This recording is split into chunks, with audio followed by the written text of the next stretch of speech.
অ্যাক্টের আন্ডারে বাল্যবিবাহ কিন্তু অপরাধ আর তার শাস্তি এই অ্যাক্টের আমাদের জানানো হয়েছে।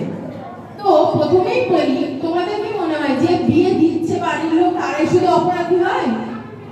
তারাই শুধু অপরাধী না। হ্যাঁ, যে মেয়ের বাবা মা, ছেলের বাবা মা, যদি ছেলেটা 21 বছরের ওপরে হয় তাহলে সেই ছেলেটা নিজে, আর শুধু তাই না, সেই বিয়েতে সহযোগিতা করছে, সেই বিয়েতে উপস্থিত থাকছে, প্রত্যেকটা মানুষই কিন্তু এই সমান দোষী। 18 বছর না হয়নি আমরা বিয়ে করবো না। যদি দেখো সেরকম কাজ না হচ্ছে, কোনো অশান্তিতে পড়ছো, ঝামেলায় পড়ছো, বা তোমাদের উপর জোর জবরদস্তি করা হচ্ছে, তোমাদের কিন্তু সব থেকে ইজিলি অ্যাক্সেস কিন্তু তোমার নিজের স্কুলের শিক্ষিকারা।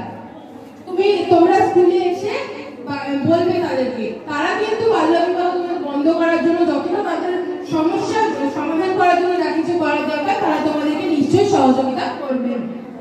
এরপর তোমরা যে জিনিসটা করতে পারো সেটা হলো, তোমরা নিশ্চয়ই জানো যে চাইল্ড হেল্পলাইন নাম্বার 1098, জানো তো চাইল্ড হেল্পলাইন নাম্বার ব্যাপারে সবাই? তাহলে এই নাম্বারে ফোন করেও কিন্তু তোমরা জানাতে পারো যে একটা সংস্থা যেখানে এই ধরনের অসহায় দুস্থ মেয়েদেরকে রাখা হয়, বা সবসময় অসহায় দুস্থ বলবো না, যাদের সেই মোমেন্টে রাখা দরকার তাদের রাখা হয়, এইরকম জায়গাকে হোম বলা হয়। ঠিক আছে? এবার এই হোমে কিন্তু যারা ক্রাইম করে যায় তাদেরকেও কিন্তু 18 বছরের নিচে যদি কোনো মেয়ে ক্রাইম করে তাকেও কিন্তু এই হোমে রাখা হয়। ঠিক আছে? তাহলে হোমের কনসেপ্টটা ক্লিয়ার হয়েছে তো, যে কাদেরকে রাখা হয়? যারা চাইল্ড ম্যারেজের ভিকটিম হয় তাদেরকে রাখা হয়, অন্য কেসের কোনোভাবে কোনো কেসে ভিকটিম হয়েছে, তার বাড়িতে থাকা নিরাপদ হচ্ছে না, তাদেরকে রাখা হয়, যারা ডেস্টিটিউট তাদেরকে রাখা হয়, যারা অরফান তাদেরকে রাখা হয়, এই ধরনের।